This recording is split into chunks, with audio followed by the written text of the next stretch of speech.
ಸಾಹಿತ್ಯ ಸಹವಾಸ ಕಾರ್ಯಕ್ರಮದಲ್ಲಿ ಆಧುನಿಕ ಕನ್ನಡ ಸಾಹಿತ್ಯ ಸಂಸ್ಕೃತಿ ಇದರ ಮೂರನೇ ಗೋಷ್ಠಿಯಲ್ಲಿ ನಾನು ದೇವನೂರ ಮಹಾದೇವ ಅವರ ಸಾಹಿತ್ಯ ಲೋಕ ಗ್ರಹಿಕೆಯ ಸ್ವಭಾವ ಅನ್ನೋ ವಿಷಯದ ಕುರಿತು ಕೆಲವು ವಿಚಾರಗಳನ್ನು ಮಾತಾಡಬೇಕು. ಈ ನಾಡ ಮಣ್ಣಿನಲ್ಲಿ ಮಣ್ಣಾದ ಜನಗಳ ಕಥೆಯ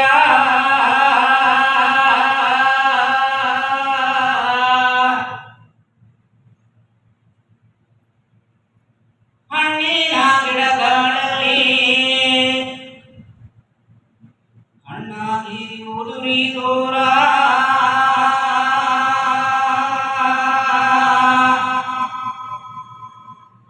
ಹೂವಿನ ಗಿಡಗಳಲ್ಲಿ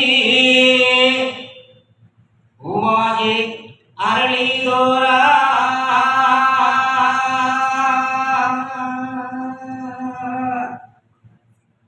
ಕಥೆಯನ್ನು ಹೇಳುತ್ತೀವಿ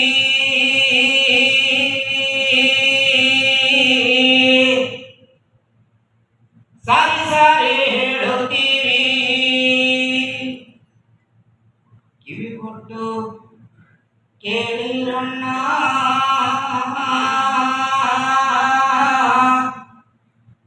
ನೋವಿನ ರಾಗವನ್ನು ಕಿವಿಗೊಟ್ಟು ಕೇಳಿರಣ್ಣ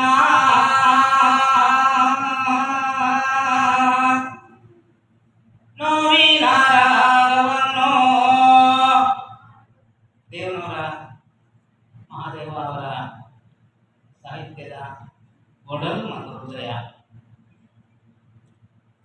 ಮಣ್ಣಲ್ಲಿ ಮಣ್ಣಾದವರ ಕಥೆ, ಹಣ್ಣಿನ ಗಿಡಗಳಲ್ಲಿ ಹಣ್ಣಾಗಿ ಉದುರಿದೋರ ಕಥೆ, ಹೂವಿನ ಗಿಡಗಳಲ್ಲಿ ಹೂವಾಗಿ ಅರಳಿದೋರ ಕಥೆ. ನಾನು ಹಂಪಿ ಕನ್ನಡ ವಿಶ್ವವಿದ್ಯಾಲಯದಲ್ಲಿ ಅಧ್ಯಾಪಕನಾಗಿ ಆ ಬರವಣಿಗೆ, ಆ ಉಪನ್ಯಾಸ ಬೇರೆ ಬೇರೆ ಕಡೆ ಕನ್ನಡದಲ್ಲಿ ವಿಚಾರಸಂಕಿರಣ ಹೋಗೋದು, ಕರೆದಿದ್ದರೆ ಹೋಗಿರೋದು, ಈ ಪರಂಪರೆಗೆ 3 ದಶಕಗಳ ಅವಧಿ. ವರ್ಷಗಳಲ್ಲಿ ಹೇಳೋದಾದರೆ 30 ವರ್ಷ ಆಯಿತು. ಇದನ್ನು ವಿಶೇಷವಾಗಿ ಮೆನ್ಷನ್ ಮಾಡ್ತೀನಿ. ಈ 30 ವರ್ಷಗಳ ನನ್ನ ಅಕಾಡೆಮಿಕ್ ಅವಧಿಯಲ್ಲಿ ಮೈಸೂರು ವಿಶ್ವವಿದ್ಯಾಲಯದ ಮಾನಸ ಮಂಗೋತ್ರಿಯ ಕುವೆಂಪು ಕನ್ನಡ ಅಧ್ಯಯನ ಕೇಂದ್ರದಲ್ಲಿ ಇದೇ ಪ್ರಥಮ ಬಾರಿಗೆ ನನಗೆ ಪ್ರವೇಶವನ್ನು ಕೊಟ್ಟಿತ್ತು. ಹೀಗೆ ಪ್ರವೇಶ ಕೊಡಲಿಕ್ಕೆ ಕಾರಣಕರ್ತರಾಗಿರ್ತಕ್ಕಂಥ ಡಾಕ್ಟರ್ ಲೋಲಾಕ್ಷಿ ಮೇಡಮ್ ಅವರಿಗೆ ನಾನು ಅತ್ಯಂತ ಪ್ರೀತಿಯಿಂದ ಗೌರವಾದರಗಳನ್ನು, ಧನ್ಯವಾದಗಳನ್ನು ಮತ್ತು ಕೃತಜ್ಞತೆಗಳನ್ನು ಸಲ್ಲಿಸ್ತೇನೆ. ಮತ್ತು ಇದರ ಜೊತೆಗೇನೆ ಕುವೆಂಪು ಕನ್ನಡ ಅಧ್ಯಯನ ಸಂಸ್ಥೆಯಲ್ಲಿ ಈಗ ನಾನು ಹಂಪಿ ಕನ್ನಡ ವಿಶ್ವವಿದ್ಯಾಲಯದ ಕನ್ನಡ ವಿಭಾಗದ ಸಂಶೋಧಕ, PhD ಮಾರ್ಗದರ್ಶಕ ಇದ್ದೇನೆ. 3 ದಶಕ 30 ವರ್ಷ. ಇನ್ನೂ ಪ್ರವೇಶ ಕೊಡಬಹುದಾದ ಕೆಲವು ಸೆಕ್ಷನ್ಗಳಿದ್ದಾವೆ. PhD ವ್ಯಾಲ್ಯೂಷನ್, MA ಉತ್ತರ ಪತ್ರಿಕೆ ವ್ಯಾಲ್ಯೂಷನ್, JRF SRFಗೆ ಪ್ರಮೋಷನ್ ಮಾಡುವ ಕಮಿಟಿಯ ಸದಸ್ಯ, BOS ಮೆಂಬರು, BOE ಮೆಂಬರ್. ಇದರಿಂದ ಅವಕಾಶ ಮುಂದೆ ಬರ್ತದಿಲ್ಲ, ಗೊತ್ತಿಲ್ಲ. 30 ವರ್ಷಗಳ ನಂತರ ನನಗೆ ಅವಕಾಶವನ್ನು, ಪ್ರವೇಶನ ಕೊಟ್ಟಿರೋದ್ರಿಂದ ಡಾಕ್ಟರ್ ಲೋಲಾಕ್ಷಿ ಮೇಡಮ್ ಅವರ ಬಗೆಗಿನ ನನ್ನ ಕೃತಜ್ಞತೆಯ ಭಾವ 30 ಪಟ್ಟು ಹೆಚ್ಚಾಗಿದೆ. ಯಾಕೆ ವಿಷಯ ಹೇಳ್ತಿದ್ದೇನೆ ಅಂತಂದರೆ, ಭಾರತ ಸಂವಿಧಾನದ ಪ್ರಸ್ತಾವನೆಯಲ್ಲಿ ಸಮಾನ ಅವಕಾಶ ಎಂಬ ಅಂಶ ಇದೆ. ಕುವೆಂಪು ಹೆಸರು ಇಟ್ಕೊಂಡಿರ್ತಕ್ಕಂಥ ಕುವೆಂಪು ಕನ್ನಡ ಅಧ್ಯಯನ ಕೇಂದ್ರ ಸಮಾನ ಅವಕಾಶ ಬೇಕು ಎಂಬಂತಹ ಸಾಹಿತ್ಯದ ಆಶಯವನ್ನು ನಿರ್ಮಾಣ ಮಾಡಿರ್ತಕ್ಕಂಥ ದೇವನೂರ ಮಹಾದೇವರ ಸಾಹಿತ್ಯದ ಬಗೆಗೆ ನಾನು ಮಾತಾಡಲು ಆಯ್ಕೆ ಮಾಡ್ಕೊಂಡಿರ್ತಕ್ಕಂಥ ವಿಷಯ ಆಗಿರೋದ್ರಿಂದ ಇದನ್ನು ನಾನು ಅನಿವಾರ್ಯ ಅಲ್ಲ, ಅಗತ್ಯವಾಗಿ ಹೇಳ್ತೇನೆ. ದೇವನೂರ ಅವರ ಸಾಹಿತ್ಯದ ಬಗೆಗೆ ಮಾತಾಡೋದು ದೊಡ್ಡ ಸವಾಲಿನ ಕೆಲಸ. ಯಾಕೆ ಸವಾಲಿನ ಕೆಲಸ ಅಂತಂದ್ರೆ ಅವರು ಲೋಕವನ್ನ ಗ್ರಹಿಸುವ ಸ್ವಭಾವ ಇದೆಯಲ್ಲ, ಅದು ಅಸಾಂಪ್ರದಾಯಿಕವಾದ, ಅಂದ್ರೆ ಸಾಂಪ್ರದಾಯಿಕವಾದದ್ದಲ್ಲ. ಮತ್ತು ಲೋಕವು ಒಪ್ಪಿಕೊಂಡಿರುವ ವಿಧಾನದ್ದು ಅಲ್ಲ, ಸಮಾಜವು ಒಪ್ಪಿಕೊಂಡಿರುವ ಕ್ರಮದ್ದು ಅಲ್ಲ. ಆ ಕಾರಣಕ್ಕಾಗಿ ನಾನು ದೇವನೂರ ಮಹಾದೇವ ಅವರ ಸಾಹಿತ್ಯ ಲೋಕಗ್ರಹಿಕೆಯ ಸ್ವಭಾವ ಅಂತ ಕೊಡ್ತೇನೆ. ಈ ಸ್ವಭಾವ ಅನ್ನೋದು ಮನುಷ್ಯನ ವರ್ತನೆಗಳಿಗೆ ಸಂಬಂಧಪಟ್ಟಿದೆ. ಸ್ವಭಾವಗಳನ್ನು ಆಧರಿಸಿ ವರ್ತನೆಗಳು ಕ್ರಿಯೇಟ್ ಆಗ್ತವೆ. ನಮ್ಮ ಕಮೆಂಟ್ ಬಹುತೇಕ ವರ್ತನೆಗಳನ್ನ ಕೇಂದ್ರೀಕರಿಸಿರುತ್ತದೆ. ಆದರೆ ವರ್ತನೆಗಳನ್ನ ಕ್ರಿಯೇಟ್ ಮಾಡುವಂತ ಸ್ವಭಾವದ ಆಳಕ್ಕೆ ನಮ್ಮ ಗ್ರಹಿಕೆ ಇಳಿಯುವುದಿಲ್ಲ. ಸೊ ವರ್ತನೆಗಳನ್ನ ಕ್ರಿಯೇಟ್ ಮಾಡೋದು, ಪ್ರಭಾವಿಸುವುದು, ಹುಟ್ಟಿಸುವುದು, ನಿಯಂತ್ರಿಸುವುದು, ಪಲ್ಲಟ ಮಾಡುವುದು, ಬದಲಾಯಿಸುವುದು ಸ್ವಭಾವದ ಚಲನಶೀಲ ಸಾಮರ್ಥ್ಯ. ಈ ಸ್ವಭಾವಗಳನ್ನು ಕ್ರಿಯೇಟ್ ಮಾಡೋದು ಸಾಮಾಜಿಕ ರಚನೆ. ಸಾಮಾಜಿಕ ರಚನೆ ತನ್ನ ಒಡಲಲ್ಲಿ ಏರುಪೇರಾಗಿದ್ದರೆ, ಓರೆಕೋರೆಯಾಗಿದ್ದರೆ, ಅಸಮಾನತೆ ಮತ್ತು ಅಪಮಾನದಿಂದ ಕೂಡಿದ್ದರೆ ಅದು ಕ್ರಿಯೇಟ್ ಮಾಡುವ ಸ್ವಭಾವಗಳು ಕೂಡ ಇದೇ ರೀತಿ ಇರುತ್ತವೆ. ಒಂದೇ ರೀತಿಯ ಸ್ವಭಾವಗಳು ಇರುವುದಿಲ್ಲ. ಸೊ ದೇವನೂರ ಮಹಾದೇವ ಅವರ ಸಾಹಿತ್ಯದ ಲೋಕಗ್ರಹಿಕೆ ಸ್ವಭಾವ ಕೇಂದ್ರಿತವಾದದ್ದು. ಯಾವ ಸ್ವಭಾವದಲ್ಲಿ ಅವರು ಲೋಕವನ್ನ ಗ್ರಹಿಸ್ತಾರೆ ಅನ್ನೋದ್ರ ಬಗೆಗೆ ನನ್ನ 2-3 ಅಂಶಗಳನ್ನು ನನ್ನ ಅವಧಿ ಮೀರೋದಕ್ಕಿಂತ ಮೊದಲು ನನಗೆ ಚೀಟಿ ಕೊಡೋದು ಅಥವಾ ಚೀಟಿ ಹಾಕೋದು ಅಂತಾರೆ. ಚೀಟಿ ಹಾಕೋದಕ್ಕಿಂತ ಮೊದಲು ನನ್ನ ಮಾತನ್ನು ಮುಗಿಸ್ತೀನಿ ಅಂತ ಆಶ್ವಾಸನೆ ಕೊಡ್ತಿದ್ದೀನಿ. ಈ ಆಶ್ವಾಸನೆ ರಾಜಕಾರಣಿಗಳ ಆಶ್ವಾಸನೆ ಆಗಿದ್ರು ಹೊಟ್ಟೆಗೆ ಹಾಕಬೇಕು. ಸೊ ದೇವನೂರವರು ಲೋಕವನ್ನ ಗ್ರಹಿಸುವ ಸ್ವಭಾವ ಏನಂತಂದ್ರೆ ಅದು ಅತ್ಯಂತ ಪ್ರಧಾನವಾಗಿ ವಿಷಾದದಿಂದ ಕೂಡಿದೆ. ಮಹಾನ್ ವಿಷಾದದಿಂದ ಅವರು ಲೋಕವನ್ನ ಗ್ರಹಿಸ್ತಾರೆ. ಏನು ವಿಷಾದದಿಂದ ಗ್ರಹಿಸೋದು? ನಮಗೆ ಸಾಧ್ಯ ಆಗಲ್ಲ. ನಮಗೆ ಸಾಧ್ಯ ಆಗಲ್ಲ. ನಾನು ಅವರ ಸಾಹಿತ್ಯ ಕೃತಿಗಳಿಂದ ಕೆಲವು ಉದಾಹರಣೆಗಳನ್ನು ಕೊಟ್ಟು ಇದನ್ನು ವಿವರಿಸಿ ಸ್ಪಷ್ಟಪಡಿಸ್ತೀನಿ. ನಿಮ್ಮಲ್ಲಿ ಅನೇಕರು ಅವರ ಎಲ್ಲ ಬರವಣಿಗೆಗಳನ್ನು ಓದಿರ್ತಾರೆ ಅಂತ ನಂಬಿಕೊಂಡು ನಾನು ಉದಾಹರಣೆಗಳನ್ನು ಕೊಡ್ತೀನಿ. ದೇವನೂರ ಮಹಾದೇವ ಅವರು ಬರೆದಿರ್ತಕ್ಕಂಥ ಕತೆ ಮಾರಿಕೊಂಡವರು, ಅದರ ಕೊನೆಯ ಸಾಲು ಹೇಗೆ ಎಂಡಾಗುತ್ತಂದ್ರೆ, ಯಾಕೋ ಕಿಟ್ಟಪ್ಪನಕ್ಕ ವೀರನೂ ನಕ್ಕ.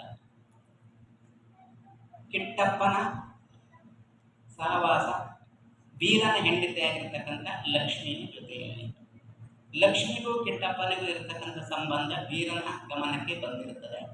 ಅವನಿಗೆ ರೋಷ ಬಂದಿರ್ತದೆ, ಆವೇಶ ಬಂದಿರ್ತದೆ. ಕತ್ತಿ ರೆಡಿ ಮಾಡಿಟ್ಟಿದ್ದೀನಿ, ನಾಳೆ ಬೆಳಗ್ಗೆ ನಿಮ್ಮಿಬ್ಬರು ಮುಗಿಸ್ತೀನಿ ಅಂತ ಆಕ್ರೋಶ ಪಡ್ತಾರೆ. ಆದರೆ ಕತೆ ಎಂಡಾಗದು ಯಾಕೋ ಕಿಟ್ಟಪ್ಪ ನಕ್ಕ ವೀರನೂ ನಕ್ಕ. ನಾವೆಲ್ಲ PUC BE ಓದುವಾಗ ಈ ಕತೆ ಓದಿದವರು ತಪ್ಪಾಗಿ ಓದಿದ್ವಿ. ಈಗಲೂ ತಪ್ಪಾಗಿ ಓದು ಅಂತ ಹೇಳಿದ್ರೆ ಏನಂತಂದ್ರೆ, ವೀರ ಇದ್ದಾನಲ್ಲ ಅವನು ತನ್ನ ಹೆಂಡತಿಯಾಗಿರ್ತಕ್ಕಂಥ ಲಕ್ಷ್ಮಿಯ ಜೊತೆಯಲ್ಲಿ ಸಂಬಂಧ ಹೊಂದಿರತಕ್ಕಂಥ ಕಿಟ್ಟಪ್ಪನನ್ನ ಕಚ ಕಡಿದು ಪುಡಿ ಮಾಡಬೇಕಾಗುತ್ತೆ. ಅಲ್ಲ, ಇದು ವಸ್ತುಸ್ಥಿತಿಯೊಂದನ್ನ ಆಕ್ರೋಶದಿಂದ ಗ್ರಹಿಸುವ ವಿಧಾನ. ಸಾಮಾಜಿಕ ವಸ್ತುಸ್ಥಿತಿ ಬಗೆಗೆ ನಮ್ಗೆ ಅಸಹನೆ ಇರ್ತದೆ. ಅಸಹನೆಯಿಂದ ಗ್ರಹಿಸುವುದು ಒಂದು ಲೇಯರ್, ಆಕ್ರೋಶದಿಂದ ಗ್ರಹಿಸುವುದು ಇನ್ನೊಂದು ಲೇಯರ್. ಆದರೆ ಅಸಹನೆ ಮತ್ತು ಆಕ್ರೋಶಗಳು ಒಬ್ಬ ಕಲಾವಿದನಲ್ಲಿ, ಒಬ್ಬ ಕವಿಯಲ್ಲಿ, ಒಬ್ಬ ಸಾಹಿತಿಯಲ್ಲಿ ಮೆಲ್ಟ್ ಆಗಬೇಕು, ಕರಗಬೇಕು, ಜೀರ್ಣ ಆಗಬೇಕು, ಪರಕಾಯ ಪ್ರವೇಶ ಮಾಡಬೇಕು. ಅನುಭವವಾಗಿ ಕಲೆಯಾಗಿ ಅರಳುವಾಗ ಅದು ವಿಷಾದವಾಗಿ ಮಾರ್ಪಡುತ್ತದೆ. ದೇವನೂರ ಅವರು ಲೋಕವನ್ನು, ಲೋಕದ ಚಲನಶೀಲತೆಯನ್ನ, ಆಗುಹೋಗುಗಳನ್ನು ಹೀಗೆ ವಿಷಾದಪೂರ್ಣವಾಗಿ ಗ್ರಹಿಸ್ತಾರೆ.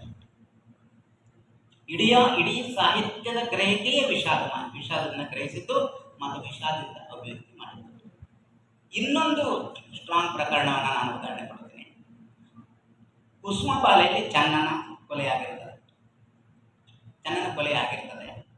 ಚನ್ನನ ಕೊಲೆ ಆದ ನಂತರ ಮುಂಬೈನಲ್ಲಿ ಚೆನ್ನ ಬದುಕಿದ್ದಾನೆ, ಹೋಟ್ಲಲ್ಲಿ ಕೆಲಸಕ್ಕಿದ್ದಾನೆ ಎನ್ನುವಂಥ ಒಂದು ಪುಕಾರನ್ನು ನಂಜನಗೂಡು ಕಡೆಯಿಂದ ಬಂದಿರತಕ್ಕಂಥ ಸಾಬರು ಕ್ರಿಯೇಟ್ ಮಾಡಿಬಿಡ್ತಾರೆ. ಅದು ನಿಮ್ಗೆ ಗೊತ್ತಿದ್ದಂತೆ ತಿಳ್ಕೊಳ್ತೀನಿ. ಹೋಟ್ಲಲ್ಲಿ ಕೆಲಸ ಮಾಡ್ತಾನೆ. ಅದು ಸುತ್ತು ಬಳಸಿ ಚೆನ್ನನ ಅಪ್ಪ ಅವ್ಗೆ ಮೆಸೇಜ್ ಆಗುತ್ತೆ. ಖುಷಿ ಪಡ್ತಾರೆ. ಅಪ್ಪ ಅವ್ವ ಮುಂಬೈಗೆ ಹೋಗ್ಬೇಕು.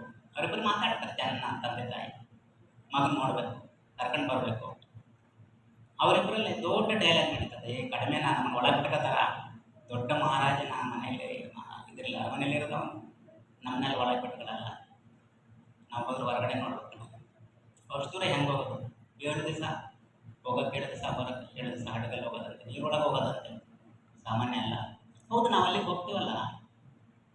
ನಿಮ್ಮ ಮಗ ಅಲ್ಲೂ ದಿಲ್ದಾರಾಗಿದ್ದ, ಹಳ್ಳಿಯಾಗಿದ್ದಾಗ ನೀರು ಕೊಡಲ್ಲ ಅಂತ ಕೇಳಿದ್ರೆ ಏನು ಹೇಳಿದ ಅವಾಗ? ಅಯ್ಯೋ, ಇಲ್ಲಿ ಸಾಮಾನ್ಯ ಮನುಷ್ಯ ಅಲ್ಲ, ಅವನ ಚೆನ್ನಾಗಿ ಇಲ್ಲಿದ್ದಾಗ ನಂಜನಗೂಡಲ್ಲಿದ್ದಾಗ ಸಾಮಾನ್ಯ ಅಲ್ಲ. ಅವನು ಎಂಥ ಅಂಗಡಿ ಇಟ್ಟಿದ್ದು ಗೊತ್ತಾ? ಸಕ್ಕರೆ, ಅಕ್ಕಿ, ಬೆಲ್ಲ ಎಲ್ಲ ಅಂಗಡಿ ಇಟ್ಟಿದ್ದಂತ ಅವರಿಗೆ ಅಂಗಡಿ ಕೊಡ್ಬೋಣ. ಇಲ್ಲಿ ಅಂಗಡಿನೇ ಇರಲಿಲ್ಲ ಚೆನ್ನನಿಗೆ. ಅಂಗಡಿ ಎಲ್ಲ ಸಾಲದಲ್ಲಿ ಬೀಡಿ ಸೇರ್ತಿದ್ದವರಪ್ಪ. ಚೆನ್ನನಪ್ಪ ಬಲಿಯಾಗಿದೆ. ಪುಕಾರಿನ ಮೂಲಕ ಚೆನ್ನ ಬದುಕಿದ್ದಾನೆ. ಇವತ್ತೆಲ್ಲ ಮಾಡ್ಬೋದಾನೆ ಕಣ. ಮನುಷ್ಯ ರೂಪದಲ್ಲಿ ಬರ್ಬೋದು, ಬೆಕ್ಕಿನ ರೂಪದಲ್ಲಿ ಬರ್ಬೋದು, ಪಕ್ಷಿ ರೂಪದಲ್ಲಿ ಬರ್ಬೋದು. ಸಂಬಂಧನ ದೊಡ್ಡತನ ಅಲ್ಲಿ ಮಾತು ಬರ್ತದೆ. ಈ ಲೋಕ ಗ್ರಹಿಕೆಯು ಕೂಡ ವಿಷಾದದಿಂದ ಕೂಡಿದೆ ಅಂತ ನಾನು ಹೇಳಿದ್ದೆ. ಮಹಾನ್ ವಿಷಾದದಿಂದಲೇ ಇದು ಕೂಡಿದೆ. ಇಂಥ ಅನೇಕ ಬಿಡಿ ಪ್ರಕರಣಗಳನ್ನು ನಾನು ಕೊಡ್ಬೋದು. ಬೇಡ, ನನ್ನ ಸ್ಟ್ರಾಂಗ್ ಒಂದು ಏನು ಫೈಂಡಿಂಗ್ ಏನಂತಂದರೆ, ದೇವನೂರ ಮಹಾದೇವ ಅವರ ಲೋಕ ಗ್ರಹಿಕೆ ವಿಷಾದದಿಂದ ಕೂಡಿದೆ. ಅವರು ಬರೆಯುವಂಥ ಬರವಣಿಗೆ ನೋಡ್ಬೋದು. ಬರೀತಾ ಇರ್ತಾರೆ, ನಮ್ಮ ಸಮಕಾಲೀನ ವಿದ್ಯಮಾನಗಳನ್ನು ಕುರಿತು ಬರೀತಾ ಇರ್ತಾರೆ. ಆ ಗ್ರಹಿಕೆಯ ವಿಧಾನವೂ ಕೂಡ ಬಹುತೇಕ ಅಸಹನೆ ಮತ್ತು ಆಕ್ರೋಶಗಳು ಅದ್ರ ಒಳಗಡೆ ಇದ್ದರೂ ಕೂಡ ವಾಚ್ಯ ರೂಪದಲ್ಲಿ ಬರೆದಲೇ ಅವು ಒಂದು ವಿವೇಕದಲ್ಲಿ, ಒಂದು ಪರಿಪಕ್ವ ರಾಜಕೀಯ ಜ್ಞಾನದ ಉತ್ತುಂಗದಲ್ಲಿ ಕರಗಿ ಮೆಂಟಾಗಿ ಜೀರ್ಣಾಗಿ ಅನುಭವದ ಕಲಾಕೃತಿಯಾಗಿ ಮಾಡುವಾಗ ಅದು ವಿಷಾದವಾಗಿ ಅಭಿವ್ಯಕ್ತಿ ಕೊಡುತ್ತದೆ. ಎರಡನೇದು, ನಾವು ವಸ್ತುವನ್ನು ಅಳತೆ ಮಾಡುವಾಗ ಉದ್ದ ಅಗಲ ಅಂತ ಅಳತೆ ಮಾಡ್ತೀವಿ. ಉದ್ದ ಅಗಲ, ಸೈಟು ಇತ್ಯಾದಿ ಉದ್ದ ಅಗಲ ಅಂತ ಅಳತೆಯನ್ನು ಮಾಡ್ತೀವಿ. ವಸ್ತು ಸ್ಥಿತಿಯನ್ನು ಅಳತೆ ಮಾಡುವುದು ಹೇಗೆ? ಮೆಟೀರಿಯಲ್ ಅಳತೆ ಮಾಡೋದು ಉದ್ದ ಅಗಲ. ವಸ್ತು ಸ್ಥಿತಿಯನ್ನು ಅಳತೆ ಮಾಡೋದು ಹೇಗೆ? ಸಾಮಾಜಿಕ ವಸ್ತು ಸ್ಥಿತಿಯನ್ನು ಅಳತೆ ಮಾಡೋದು ಹೇಗೆ? ದೇವನೂರವರು ತಮ್ಮ ಕಥೆ, ಕಾದಂಬರಿ, ಕಾವ್ಯ ಮತ್ತು ಉಳಿದೆಲ್ಲ ಗದ್ಯ ಬರವಣಿಗೆಯಲ್ಲಿ ವಸ್ತು ಸ್ಥಿತಿಯನ್ನು ಗ್ರಹಿಸುವ ವಿಧಾನ ಇದೆಯಲ್ಲ, ಅದು ಉದ್ದ ಅಗಲ ರೀತಿಯಲ್ಲಿ ಗ್ರಹಿಸಲ್ಲ, ಆಳ ಅಗಲ ರೀತಿಯಲ್ಲಿ ಗ್ರಹಿಸ್ತಾರೆ. ಆಳ ಯಾವುದು? ಇದು ವೆರಿ ಇಂಟ್ರೆಸ್ಟಿಂಗ್. ಆಳ, ಯಾಕಂದ್ರೆ ಉದ್ದ ಅಗಲ ವಸ್ತುವನ್ನು ಬರುತ್ತದೆ. ವಸ್ತು ಸ್ಥಿತಿಯ ಆಳವನ್ನು ಗ್ರಹಿಸುವುದು ಸುಲಭದ ಮಾತಲ್ಲ. ಯಾಕಂದ್ರೆ ಆಳ ಮತ್ತು ಅಗಲ ಮತ್ತು ಆಳವನ್ನ ಮೊದಲ ಬಾರಿಗೆ ಗ್ರಹಿಸಿದ್ದು ನಾನ್ ವರ್ಬಲ್ ಫಾರ್ಮ್ ಆಗಿರ್ತಕ್ಕಂಥ ಚಿತ್ರಕಲೆಯಲ್ಲಿ. John Berger ways of seeing ಎನ್ನುವಂಥ ಜಗತ್ಪ್ರಸಿದ್ಧವಾದ ಒಂದು ಕೃತಿಯಲ್ಲಿ ಈ ಅಂಶವನ್ನು ಡಿಸ್ಕಷನ್ ಮಾಡ್ತಾರೆ. ಒಂದು ನಾನ್ ವರ್ಬಲ್ ಚಿತ್ರಕಲೆಯನ್ನು ನಾವು ನೋಡ್ತೀವೋ ಅಥವಾ ಅದು ನಮ್ಮನ್ನು ನೋಡುತ್ತೋ. ಆ ಪುಸ್ತಕದಲ್ಲಿ ಅನೇಕ ಆರ್ಗ್ಯುಮೆಂಟ್ ಅದನ್ನು ನಾನು ಹೇಳಲ್ಲ. ಬಟ್ ದೇವನೂರವರ ಮತ್ತೊಂದು ಲೋಕಗ್ರಹಿಕೆ ಯಾವುದಂದ್ರೆ ಆಳ ಮತ್ತು ಅಗಲ. ಇದಕ್ಕೆ ನಾನು ಟೆಕ್ಸ್ಟಿಂದ ಉದಾಹರಣೆ ಕೊಡೋದಾದ್ರೆ 2 ಪ್ರಸಂಗಗಳನ್ನ ಉದಾಹರಣೆ ಕೊಡ್ತೀನಿ ನಾನು. ಒಂದು, ಒಡನಾಡ ಕೃತಿಯಲ್ಲಿ ಒಂದು ಮೂಟೆ ಕಡಲೆಕಾಯಿನ ರಾತ್ರಿ ಆಗೋದ್ರೊಳಗೆ, ಅಂದರೆ ಪೂರ್ಣ ರಾತ್ರಿ ಆಗೋದ್ರೊಳಗೆ ಸಾಕವನ್ನ ಕುಟುಂಬದ ಅಷ್ಟೂ ಸದಸ್ಯರು ತಿಂದು ಮುಗಿಸ್ಬಿಟ್ಟಿರ್ತಾರೆ. ಅದರ ಸಿಪ್ಪೆನ ಬೆಂಕಿಗೆ ಹಚ್ತಾರೆ. ಬೆಂಕಿಯಲ್ಲಿ ಅದು ಊದೇ ಹೋಗುತ್ತೆ. ಅದು ವಿವರಣೆಗಳಲ್ಲಿ ಅದಕ್ಕೆ ವಿವರಣೆ ಹೋಗಲ್ಲ. ಇನ್ನೊಂದು, ಕುಸುಮಂಗಪಾಲೆಯಲ್ಲಿ ಗಾಲಸಿದ್ಮಾಮ 12 ಎಳ್ನೀರನ್ನು ಕುಡಿದಿರ್ತಾನೆ. ಅಲ್ಲ 16 ಎಳ್ನೀರನ್ನು ಕುಡಿದಿರ್ತಾನೆ. 16 ಎಳ್ನೀರನ್ನು ಕುಡಿದಿರ್ತಕ್ಕಂಥ ಗಾರಸಿಂಹವನ್ನ ಕಂಬಕ್ಕೆ ಕಟ್ಟಿ ಹಾಕಿ ಹೊಡೆದಿರ್ತಾರೆ ಜಮೀನ್ದಾರರು ಅಥವಾ ತೆಂಗಿನ ತೋಟದ ಮಾಲೀಕರು. ಆಮೇಲೆ ಅದಕ್ಕೆ ನ್ಯಾಯ ಪಂಚಾಯತಿ ಇತ್ಯಾದಿ ಆಗುತ್ತೆ. ಮುಳ್ಳೂರು ನಾಗರಾಜ್ ಕಾದಂಬರಿ ಒಳಗಿನವರು ಮತ್ತು ಕವಿ ಮತ್ತು ದಲಿತ ಚಳವಳಿಯ ನಾಯಕರು ಮುಳ್ಳೂರು ನಾಗರಾಜ್ ಪ್ರವೇಶ ಆಗ್ತಾರೆ ಆ ಕಾದಂಬರಿ ಒಳಗಡೆ. ನೀವು ಯಾಕೆ ಕಟ್ಟಾಗಿ ಹೊಡೆದ್ರಿ, ಕಟ್ಟಾಗಿ ಹೊಡೆಯಬಾರ್ದಾಗಿತ್ತು, ಈಗೆಲ್ಲ ಮಾತುಕತೆ ನಡೀತವೆ. ಆ ಕಾದಂಬರಿ ಉಲ್ಲೇಖವನ್ನು ವಿವರ ಹೇಳಲ್ಲ, ಯಾಕಂದರೆ ನನಗೆ ಟೈಮ್ ಕಡಿಮೆ ಇರೋದ್ರ ವಿವರಿಸಲ್ಲ. ಅವನು ಬಿಡಿಸಿ ಮನೆ ಕರ್ಕೊಂಡು ಮನೆಗೆ ಹೋಗ್ತಿರ್ತಾರೆ. ಗಾರಸಿಂಹ ಮುಳ್ಳೂರು ನಾಗರಾಜ್ ಕೇಳ್ತಾರೆ, ಅಲ್ಲ ಕಣ್ರಿ ನೀವು ಹೋಗಿ ಅವ್ರ ಹತ್ರ ಕಟ್ಟೆ ಹಾಕ್ಸ್ಕೊಂಡು ಹೊಡ್ಸ್ಕೊಬಿಟ್ರಲ್ರಿ. ಗಾರಸಿಂಹ ಮಾತಾಡ್ತಾನೆ, ಕಟ್ಟೆ ಹಾಕ್ದಲ್ಲಿ ಹೊಡೆಯೋದು ಗಂಡು ಸಿಗೋರು ಬಿಟ್ಟವನ್ನ. ಈ ಹೊಡೆಯುವ ತಂಡ ಇತ್ತಲ್ಲ, ಒಂದು ರೌಂಡ್ ಹೊಡೆದು ಅವರು ಸುಸ್ತಾಗಿ ಅವ್ರು ಸ್ವಲ್ಪ ವಿಶ್ರಾಂತಿ ತಗೊಂಡು 2ನೇ ರೌಂಡಲ್ಲಿ ಹೊಡಿತಿದ್ರು. ಅವನಿಗೆ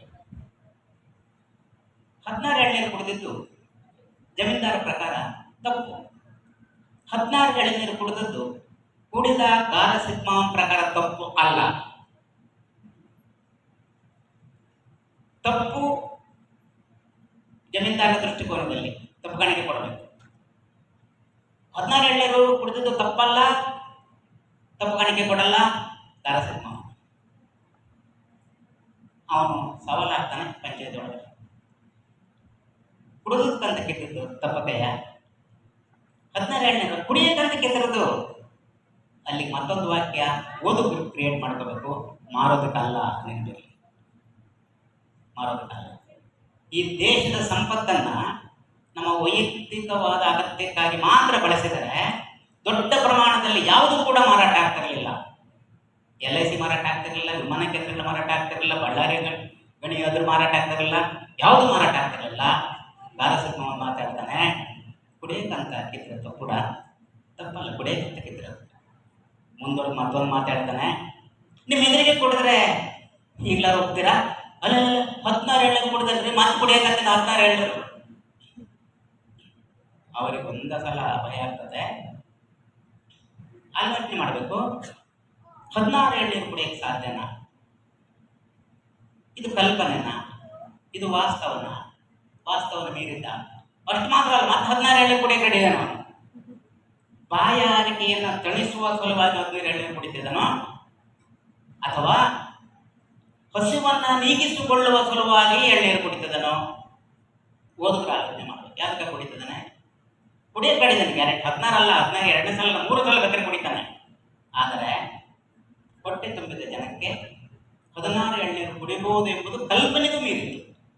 ಇದು ಹಸಿವಿನ ಆಳವನ್ನು ಸೂಚಿಸುತ್ತದೆ, ಬಾಯಾರಿಕೆಯ ಆಳವನ್ನು ಸೂಚಿಸುತ್ತದೆ. ಒಂದು ಕುಟುಂಬದ ಸದಸ್ಯರು ಒಂದೇ ಒಂದು ರಾತ್ರಿ ಒಂದು ಮೂಟೆ ಕಡಲೆ ಬೀಜವನ್ನು ತಿನ್ನೋದು ಅವರ ಹಸಿವಿನ ಆಳವನ್ನು ಸೂಚಿಸುತ್ತದೆ. ಹಾಗಿದ್ರೆ ದೇವನೂರವರ ಲೋಕಗ್ರಹಿಕೆ ಒಳಗಡೆ ಉದ್ದ ಅಗಲದ ಗ್ರಹಿಕೆ ಮಾತ್ರ ಇಲ್ಲ, ಅದು ಆಳ ಮತ್ತು ಅಗಲದ ಗ್ರಹಿಕೆ. ಯಾವುದರ ಆಳ? ಅದು ಅಪಮಾನದ ಆಳ, ಅದು ಶೋಷಣೆಯ ಆಳ, ಅದು ಅನ್ಯಾಯದ ಆಳ. ಎಷ್ಟು ಬಗೆಯಲ್ಲಿ ಅಪಮಾನ, ಎಷ್ಟು ಬಗೆಯಲ್ಲಿ ಹಸು, ಅದರ ಆಳವನ್ನು ಬಗೆದು ತೋರಿಸುವ ಸೃಜನಶೀಲ ಕಲೆಗಾರಿಕೆ ದೇವನೂರರ ಸೃಷ್ಟಿಶೀಲ ಸಾಹಿತ್ಯದಲ್ಲಿ ಇದೆ. ಇನ್ನು ದೇವನೂರವರು ಲೋಕವನ್ನು ಗ್ರಹಿಸುವ ಮತ್ತೊಂದು ಸ್ವಭಾವ ಯಾವುದಂದ್ರೆ, ವಾಸ್ತವ ಲೋಕವನ್ನು ವಾಸ್ತವದ ರೀತಿಯಲ್ಲಿ ಗ್ರಹಿಸೋದು ಒಂದು. ವಾಸ್ತವ ಲೋಕವನ್ನು ಗ್ರಹಿಸುವಾಗ ಮಾಂತ್ರಿಕ ವಾಸ್ತವದ ಮೂಲಕ ಗ್ರಹಿಸೋದಿಲ್ಲ, ಕಲ್ಪನಾ ವಾಸ್ತವದ ಮೂಲಕ ಗ್ರಹಿಸೋದು ಮತ್ತೊಂದು. ಮಾಂತ್ರಿಕ ವಾಸ್ತವ ಅಂದ್ರೆ ಯಾವುದು ಅಂತಂದ್ರೆ, ಒಡಲಾಳ ಕಾದಂಬರಿಯಲ್ಲಿ ಸಾಕುವ ಮೊಮ್ಮಗ ಶಿವನ ಹತ್ರ ಮಾತಾಡ್ತಾ ಯಮದವ್ರ ಪ್ರಶ್ನೆ ಬರುತ್ತೆ. ಯಮಲೋಕಕ್ಕೆ ನಾನು ಹೋಗ್ತೀನಿ, ಕರ್ಕೊಂಡು ಹೋಗ್ತಾರೆ. ಅಲ್ಲಿ ಹೋದ್ರೆ ಏನು ಹೇಳ್ತೀಯ? ನಾನು ದೇವ್ರ ಹತ್ರ ಯಮರಾಯ ಹತ್ರ ಒಂದೇ ಒಂದು ಮಾತು ಕೇಳ್ತೀನಿ, ನನ್ನ ಮಗುಗೋಸ್ಕರ ಈ ಭೂಮಿಯಲ್ಲಿ ರಾಜ್ಯಾಡಳಿತ ಮಾಡೋದನ್ನು ಕೊಡು ಅಂತ ಕೇಳ್ತೀನಿ. ಬಹಳ ದೊಡ್ಡ ಪೊಲಿಟಿಕಲ್ ಡಿಮ್ಯಾಂಡ್. ಸಾಕವ್ವ ಕೇಳ ಮುಂದುವರೆದು ಈ ಸಂಭಾಷಣೆ ಒಳಗಡೆ ಸಾಕವ್ವ ದೇವ ಕನ್ನಿಗೆ ಆಗ್ಬಿಡ್ತಾರೆ. ಬಿಡಿ ಸಿರುಟು ಕಟ್ತಾಳೆ, ಬಿಡಿ ಕೂದಲಾಗುತ್ತೆ. ಅದು ಒಂದು ಮ್ಯಾಜಿಕ್ ರಿಯಲಿಸಮ್ ಅಥವಾ ಮಾಂತ್ರಿಕ ವಾಸ್ತವದ ವಿಧಾನದಲ್ಲಿ ದೇವರವರು ಲೋಕವನ್ನು ಗ್ರಹಿಸ್ತಾರೆ. ಅದೇ ರೀತಿ ಈ ಕುಸುಮಬಾಲೆಯಲ್ಲಿ ಕುರಿಯಯ್ಯನ ಮೇಲೆ ತೊರಾರಟ್ಟಿ ಜ್ಯೋತಮ್ಮ ಆವಾಹನೆ ಆಗಿತ್ತು. ಅದನ್ನು ಮೈ ತುಂಬಿಕೊಂಡು ತಲತಲಾಂತರದ ನನ್ನಿಯನ್ನು ನುಡಿತಾಳೆ. ನಾಳೆ ದಳಸಂಘ ಸಮಿತಿ ಜೀತ ವಿಮೋಚನೆಗಾಗಿ ಹೋರಾಟ ಮಾಡಬೇಕಂತ ಸಭೆ ಸೇರಿರುತ್ತದೆ. ಅದರ ಹಿಂದಿನ ರಾತ್ರಿ ಕೃಷ್ಣಪ್ಪ, ಗಂಗಯ್ಯ, ಕೋಲಾರದ ವೆಂಕಟೇಶ ಇವರೆಲ್ಲ ನಮ್ಮ DSSನ ಮೊದಲ ಫೌಂಡರ್ ಕಮಿಟಿಯ ಸದಸ್ಯರ ದೇವರ ಮಾಧವರ ಹೆಸರು ಕೂಡ ಬರ್ತದೆ. BDC ಹತ್ರ ಮೂಲ ಅದನ್ನು ಬರ್ತದೆ. ಅವರೆಲ್ಲರೂ ಜೀತ ವಿಮೋಚನೆಗಾಗಿ ಜಾತಿ ವಿನಾಶಕಾರಿ ಚರ್ಚೆ ಮಾಡುವಾಗ ಕುರಿಯಯ್ಯನ ಮೇಲೆ ತೊರಾರಟ್ಟಿ ಜ್ಯೋತಮ್ಮ ಆಹ್ವಾನ ಆಗಿಬಿಟ್ಟು ಜಾತೀಯತೆ ಹ್ಯಾಕೆ ಬಂತು ಅನ್ನೋದಕ್ಕೆ ಅದು ವಾಸ್ತವ ಲೋಕದಲ್ಲಿ ಅಲ್ಲ, ನಾನು ಗೊತ್ತಿರಲ್ಲ, ಮಾಂತ್ರಿಕ ವಾಸ್ತವದ ಲೋಕದಲ್ಲಿ ಕುರಿಯಯ್ಯನ ಮೇಲೆ ನುಡಿತಾನೆ. ಏನು ನುಡಿತಾನೆ ಅಂತಂದರೆ, ಉತ್ತಮ ಜಾತಿಯವರ ಹೆಂಡತಿಯರನ್ನು ಒಂದಾನೊಂದು ಕಾಲದಲ್ಲಿ ಈ ಹೊಲ ಮಾದಿಗರು ಏನು ಮಾಡ್ತಿದ್ರು ಅಂದರೆ, ಉತ್ತಮ ಜಾತಿಯವರ ಹೆಂಡತಿಯರನ್ನ ಕರ್ಕೊಂಡು ಬೆಟ್ಟಕ್ಕೆ ಹೋಗ್ಬಿಡೋದು, ಕಾಡಿಗೆ ಹೋಗ್ಬಿಡೋದು. ಕಾಡಿಗೆ ಹೋಗ್ಬಿಟ್ಟು ಎಷ್ಟೋ ದಿವಸ ಆದಮೇಲೆ ವಾಪಸ್ ಬರೋದಂತ. ಆ ಉತ್ತಮ ಜಾತಿಯವರು ಉತ್ತಮ ಆಗಿದ್ರಂತ, ಕಾದಂಬರಿ ಸಾಲಂಟು ಉತ್ತಮ ಆಗಿದ್ರು. ಈಗಿನ ಥರ ಇರಲಿಲ್ಲ. ಆಗಿದ್ದೋಯ್ತು ಹೋಗಿದ್ದೋಯ್ತು, ಏನು ಮಾಡೋದು, ನೀವು ಅಂತೂ ನಮ್ಮ ಹೆಣ್ಮಕ್ಳು ಕರ್ಕೊಂಡು ಹೋಗಿದ್ರಿ, ಎಷ್ಟು ದಿವಸ ಅಲ್ಲಿದ್ರಿ, ಈಗಂತೂ ಊರು ಹೊರಗೆ ಹಂಗೆ ಜೀವನಯಾಪನ ಮಾಡಿರಿ ಅಂತ ಹೇಳಿದ್ರು. ಆ ಕಾರಣಕ್ಕಾಗಿ ಒಲೆ ಮಾತುಕರನ್ನ ಹೊರಗಿಡಲಾಯಿತು ಅಂತ ಹೇಳ್ಬಿಟ್ಟು ಮತ್ತೆ ಆಹ್ವಾನ ಆಗಿರತಕ್ಕಂಥ ಜೋಗನ ಬಿಟ್ಟು, ಇದು ಯಾಂತ್ರಿಕ ವಾಸ್ತವ, ಸರಿ, ಮಾಂತ್ರಿಕ ವಾಸ್ತವ. ಇನ್ನೊಂದು ಕಲ್ಪನಾ ವಾಸ್ತವ ಅಂತ ಹೇಳಿದೆ. ಈ ಕಲ್ಪನಾ ವಾಸ್ತವ ದೇವನವರ ಲೋಕಗ್ರಹಿಕೆಯಲ್ಲಿ ಮತ್ತೆ ಮತ್ತೆ ಮತ್ತೆ ಮತ್ತೆ ಅನುರಣಿಸ್ತದೆ. ಇದು ಹುಸಿ ಸುಳ್ಳು ಕೃತಕ ಆ ರೀತಿಯದಲ್ಲ. ಲೋಕವನ್ನು ಗ್ರಹಿಸಲಿಕ್ಕೆ ಇರಬಹುದಾದ ಸಾಧ್ಯತೆಗಳು, ಅಭಿವ್ಯಕ್ತಿ ಇರಬಹುದಾದ ಕಲಾಭಿವ್ಯಕ್ತಿಯ ಸಾಧ್ಯತೆಗಳು ದೇವನೂರವರಲ್ಲಿ ಮೈದುಂಬಿಕೊಂಡಂತೆ ಇಡೀ ಕನ್ನಡ ಲೇಖಕರಲ್ಲಿ ಮತ್ತೊಬ್ಬರಲ್ಲಿ ಮೈದುಂಬಿಕೊಂಡಿಲ್ಲ. ಕುವೆಂಪುರಲ್ಲಿ ಕೂಡ ಭಾಳ ಹೆಚ್ಚಾಗಿ ಬರ್ತದೆ. ಬಟ್ ಇದನ್ನು ಓದುವಾಗ ಅವೈಜ್ಞಾನಿಕ ಮೂಢನಂಬಿಕೆ ಅಂತ ಓದಿದರೆ ನಮಗೆ ಸಾಹಿತ್ಯದ ಓದು ವಿಫಲವಾಗ್ತದೆ. ಈ ಕಲ್ಪನಾ ವಾಸ್ತವಕ್ಕೆ ಇನ್ನೊಂದು ಉದಾಹರಣೆ ನಾನು ಆಗಲೇ ಹೇಳಿದೆ. ಕೊಲೆಯಾಗಿರ್ತಕ್ಕಂಥ ಚನ್ನನ ಬಗ್ಗೆ ಇವರು ಕಟ್ಕೊಳ್ತಕ್ಕಂಥ ದೊಡ್ಡ ಇಮ್ಯಾಜಿನ್ ಏನಿದೆಯಾ ಅದು. ಮತ್ತು ದೇವನೂರವರ ಸಾಹಿತ್ಯದ ಅಪೇಕ್ಷೆ ಅಥವಾ ಒತ್ತಾಯ ಅದು ಏನಿದೆ ಅಂತ ಕೇಳಿದರೆ, ಓದುಗರಲ್ಲಿ, ಓದಾದ್ಮೇಲೆ ಮಾತಾಡುವವರಲ್ಲಿ, ಮಾತಾಡಾದ್ಮೇಲೆ ಅದನ್ನ ಬರೆಯುವವರಲ್ಲಿ, ಅದನ್ನು ಕುರಿತು ಬರೆದದ್ದನ್ನು ಮತ್ತೆ ಓದುವವರಲ್ಲಿ, ಮತ್ತೆ ಓದದ್ದನ್ನು ಮತ್ತೆ ಬರೆಯುವವರಲ್ಲಿ ಸ್ವಲ್ಪನಾದರೂ ವಿವೇಕ ಮತ್ತು ಅಪರಾಧಿ ಪ್ರಜ್ಞೆ ಕಾಡುತ್ತದೆಯೇ? ಇದು ಲೋಕದೃಷ್ಟಿ ಅಲ್ಲದಿದ್ರೂ ದೇವನೂರವರ ಸೃಜನಶೀಲ ಸಾಹಿತ್ಯದ ಹಿಂದೆ ಅಡಗಿರ್ತಕ್ಕಂಥ ಬಹಳ ದೊಡ್ಡ ಮೌಲ್ಯ. ಯಾಕೆ ನಮ್ಗೆ ಅಪರಾಧಿ ಪ್ರಜ್ಞೆ ಕಾಡೋದೇ ಇಲ್ಲ, ನಿಜವಾಗ್ಲೂ ಕಾಡಿಲ್ಲ. ಅವರ ಎದೆಗೆ ಬಿದ್ದ ಅಕ್ಷರ, ಅದರ ಪುಟಗಳಲ್ಲಿ, ವಾಕ್ಯಗಳಲ್ಲಿ, ಅದರ ಒಟ್ಟು ಸಂಕಲನದಲ್ಲಿ ಇರತಕ್ಕಂಥ ಒಂದು ಅಪೇಕ್ಷೆ ಏನಂತಂದರೆ, ಸಾಹಿತ್ಯವನ್ನು ಓದುಗರಲ್ಲಿ ಒಂದು ಅಪರಾಧ ಪ್ರಜ್ಞೆ ಮೂಡಲು ಸಾಧ್ಯವೇ? ಯಾಕಂದರೆ ಅವರು ಚಲನಶೀಲ ವಸ್ತುಸ್ಥಿತಿಯನ್ನು ಗಾಯ ಮತ್ತು ಹುಚ್ಚು ಅಂತ ಕರೀತಾರೆ ದೇವರು.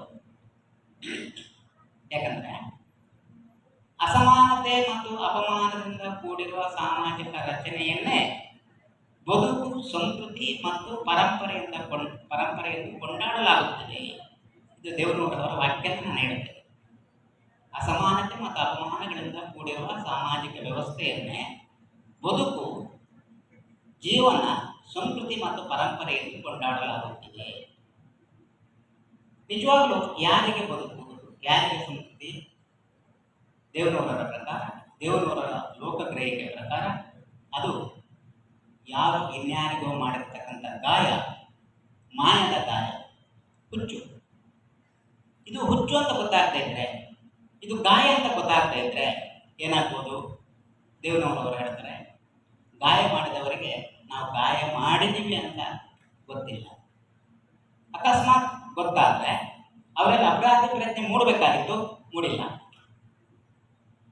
ಗಾಯ ಮಾಡಿಸಿಕೊಂಡವರಿಗೆ, ಕಾರಣವಿಲ್ಲದೆ ಗಾಯ ಮಾಡಿಸಿಕೊಂಡವರಿಗೆ ನಮಗೆ ಗಾಯಗಳಾಗಿದವಂತನೂ ಕೂಡ ಗೊತ್ತಿಲ್ಲ. ಬಟ್ ಯಾವುದೋ ಒಂದು ಹಂತದಲ್ಲಿ ಈ ಎರಡು ವರ್ಗದವರಿಗೆ, ಎರಡು ಸಮೂಹದವರಿಗೆ ಗಾಯ ಮಾಡಿದವರಿಗೆ ನಾವು ಗಾಯ ಮಾಡಿದ್ವಿ ಅನ್ನುವಂಥ ಅರಿವು, ವಿವೇಕ ಬಂದರೆ, ಗಾಯವನ್ನು ಅನುಭವಿಸುತ್ತಿರತಕ್ಕಂಥವರಿಗೆ ನಾವು ಗಾಯವನ್ನು ಅನುಭವಿಸುತ್ತಿದ್ದೇವೆ ಎಂಬ ವಿವೇಕ ಮತ್ತು ಜಾಗೃತಿ ಬಂದಾಗ ಏನಾಗುತ್ತೆ?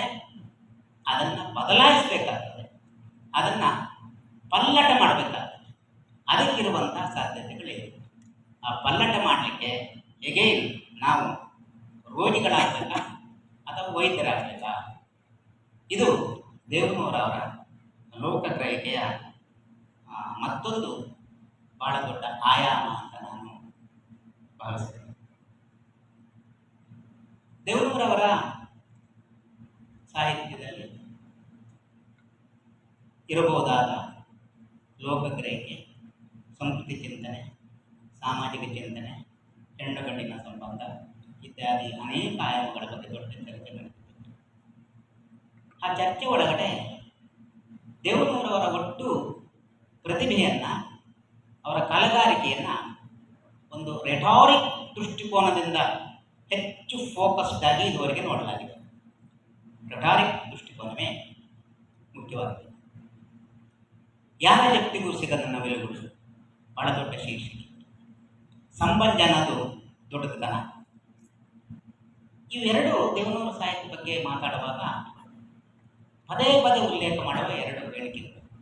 ಸಂಭಂಜನ ದೊಡ್ಡತನ ಅಂತ ಒಂದು, ಯಾರ ಜಗತ್ತಿಗೂ ಸಿಗದ ನೂಲುಗಳು ಅನ್ನೋದು ಇನ್ನೊಂದು. ಸಂಭಂಜ ಅನ್ನೋದು ದೊಡ್ಡತನ ಅನ್ನೋದು ಕುಸುಂಬದಲ್ಲಿ ಬರ್ತದೆ. ಯಾರ ಜಗತ್ತಿಗೂ ಸಿಗದ ನೂಲುಗಳು ಒಡಲಾಟದಲ್ಲಿ ಬರ್ತದೆ. ಸಂಭಂಜ ಅನ್ನೋದು ದೊಡ್ಡತನ ಅನ್ನೋದು ಕಲ್ಪನಾ ವಾಸ್ತವದ ನೆಲೆಯಲ್ಲಿ ಕ್ರಿಯೇಟ್ ಆಗಿರ್ತಕ್ಕಂಥದ್ದು, ನೆನಪಿರಲಿ. ಯಾಕಂದ್ರೆ ಕೊಲೆಯಾಗಿರ್ತಕ್ಕಂತಹ ಚನ್ನನ ಬಗೆಗೆ ಅವನು ಕೊಲೆಯಾಗಿದ್ದಾನೆ ಎನ್ನುವಂಥ ಗಂಭೀರ ವಾಸ್ತವದ, ಕ್ರೂರ ವಾಸ್ತವದ ಅರಿವು ಮತ್ತು ವಿವೇಕದ ಗೈರು ಹಾಜರಿಯಲ್ಲಿ ಚನ್ನನ ಅಪ್ಪವ ಕಟ್ಟಿಕೊಳ್ಳುವ ಒಂದು ಸೃಜನಶೀಲತೆ. ಸುಳ್ಳು ಅಂತ ನಾನು ಹೇಳಲಾರೆ, ಸುಳ್ಳು ಅಂತ ಡಿಸ್ಮಿಸ್ ಮಾಡಲಾರೆ. ಕಲ್ಪನಾ ವಾಸ್ತವ. ಆ ಕಲ್ಪನಾ ವಾಸ್ತವದಲ್ಲಿ ಅಭಿವ್ಯಕ್ತಿಯಾಗಿರ್ತಕ್ಕಂಥ ಸಂಬಂಧ ಅನ್ನೋದು ದೊಡ್ಡತನ ಅನ್ನೋದನ್ನು ಹೆಚ್ಚು ಫೋಕಸ್ಡ್ ಆಗಿ ಮುಂಚೂಣಿ ತರಲಾಗಿದೆ. ದ ಸೇಮ್ ಟೈಮ್ ಒಡಲಾಳದಲ್ಲಿ ಪುಟಗೌರಿ ಬರೆದಿರ್ತಕ್ಕಂಥ ಗೋಡೆ ಮೇಲೆ ಚಿತ್ರ, ನವೀನ್ ಚಿತ್ರ ಬರೆದಿರ್ತಾರಲ್ಲ, ಅದ್ರ ಬಗೆಗೆ ಪೊಲೀಸರೆಲ್ಲ ಜಪ್ತಿ ಮಾಡಿ ಆಯಿತು, ಏನು ಸಿಗಲಿಲ್ಲ, ಬೇರೆ ಪ್ರಶ್ನೆ. ಯಾಕಂದರೆ ಕಡಲೆಕಾಯಿ ತಿಂದರು, ಸಿಪ್ಪೆಯನ್ನು ಬೆಂಕಿಗೆ ಹಸಿರು, ಬೆಂಕಿ ಬೂದಿ ಮಾಡಿದ್ರು, ಹೋಯ್ತು, ಏನು ಸಿಕ್ಕಿಲ್ಲ. ಅದಕ್ಕೆ ಅಲ್ಲಿ ಒಂದು ಸಾಲು ಬರುತ್ತೆ, ಯಾರ ಜಪ್ತಿಗೂ ಸಿಗದ ನವಲುಗಳು. ಇದನ್ನು ರೆಟಾರಿಕ್ ಆಗಿ ಹೈಲೈಟ್ ಮಾಡಿದ್ದಾರೆ. ನಮ್ಮಂತರ ಪ್ರಶ್ನೆ ಇರೋದು, ಕಲೆ ಸಾಹಿತ್ಯವನ್ನು ರೆಟಾರಿಕ್ ಆಗಿ ಓದೋದು ತಪ್ಪಲ್ಲ, ಅದ್ರ ಅಂತಿಮ ಅಲ್ಲ, ನೆನಪಿರಲಿ. ಕಲೆ ಸಾಹಿತ್ಯವನ್ನು ರೆಟಾರಿಕ್ ಆಗಿ ಓದೋದು ತಪ್ಪಲ್ಲ, ಅದೇ ಅಂತಿಮ ಅಲ್ಲ. ಆದರೆ ಕಲೆ ಸಾಹಿತ್ಯವನ್ನು ಓದುವುದರ ಜೊತೆಯಲ್ಲೇ ಅಥವಾ ರಾಜಕೀಯ ಸಾಮಾಜಿಕ ಮಾನದಂಡಗಳಿಂದಲೂ ಸಾಹಿತ್ಯವನ್ನು ಓದಬೇಕಾಗ್ತದೆ, ವಿಶ್ಲೇಷಣೆ ಮಾಡ್ಕೋಬೇಕಾಗುತ್ತೆ, ವ್ಯಾಖ್ಯಾನಿಸಬೇಕಾಗುತ್ತೆ. ಈ ದೃಷ್ಟಿಯಲ್ಲಿ ಒಡಲಾಳದಲ್ಲಿ ನಾವು ಎತ್ತಲೇಬೇಕಾಗಿರ್ತಕ್ಕಂಥ ಬಲವಾದ ಪ್ರಶ್ನೆ ಯಾವುದಾದ್ರೂ ಇದ್ದರೆ ಅದು ಯಾರ ಜಗತ್ತಿಗೂ ಸಿಗದ ನವಲುಗಳು ಅಲ್ವೇ ಅಲ್ಲ. ಇವ್ರ ಕೈಂಡ್ ಇನ್ಫಾರ್ಮೇಷನ್ ಅದೇನಂತಂದರೆ, ಎಲ್ಲ ನವಲು ನೋಡ್ತಿದ್ದಾರೆ, ಹಣ ಕೊಡೋಣ ಸಾಕು, ನನಗೆ ತೊಂದರೆ ಆಗ್ತದೆ,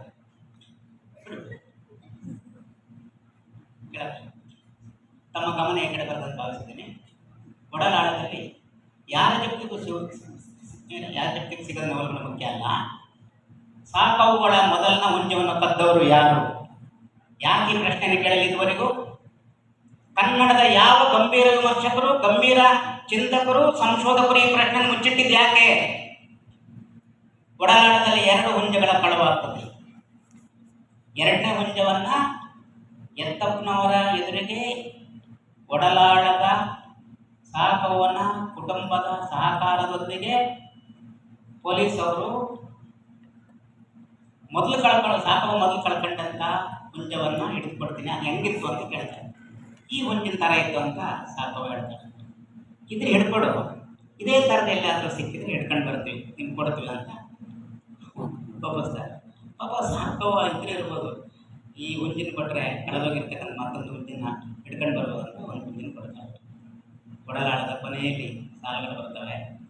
ಆ ಕುಟುಂಬದ ಸದಸ್ಯರೆಲ್ಲ ಒಟ್ಟಾಗ್ತಾರೆ. ಈ ಹುಂಜ ಹಾರಿದರೆ ಅವರು ಹಾರುತ್ತಾ, ಈ ಹುಂಜ ನೆಗೆದರೆ ಅವರು ನೆಗೆಯುತ್ತಾ, ಈ ಹುಂಜ ಓಡಿದರೆ ಅವರು ಓಡುತ್ತಾ ಹುಂಜವನ್ನು ಹಿಡಿದುಕೊಟ್ಟರು. ಹುಂಜವನ್ನು ಹಿಡಿದುಕೊಂಡ ಜೀಪು ಗುರುರೆಂದು ಹೋಯಿತು.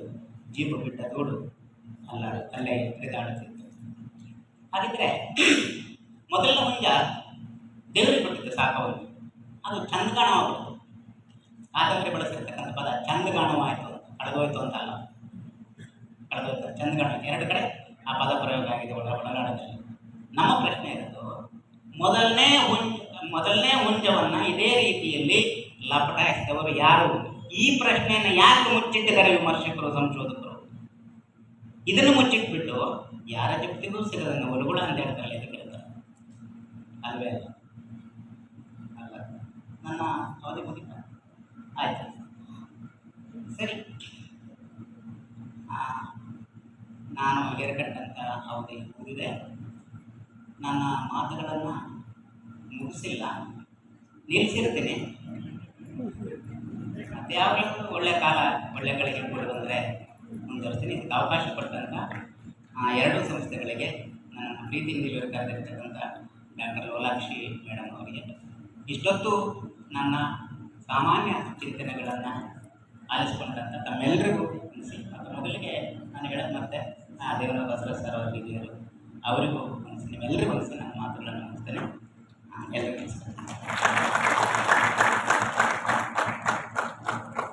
ದೇವನೂರು ಮಹಾದೇವ ಅವರ ಸಾಹಿತ್ಯ ಲೋಕಗ್ರಹಿಕೆಯ ಸ್ವಭಾವ ಎಂಬ ವಿಷಯವನ್ನು ತಿಳಿಸುವುದರ ಜೊತೆಗೆ ಸಂವಿಧಾನದ ಸಮಾನತೆ ಹಕ್ಕನ್ನು ಸಹ ಹೇಳ್ತಾ ಉಪನ್ಯಾಸವನ್ನು ನೀಡಿದಂತಹ ಪ್ರೊಫೆಸರ್ BM ಪುಟ್ಟಯ್ಯ ಸರ್ ಅವರಿಗೆ ತುಂಬ ಹೃದಯದ ಧನ್ಯವಾದಗಳು.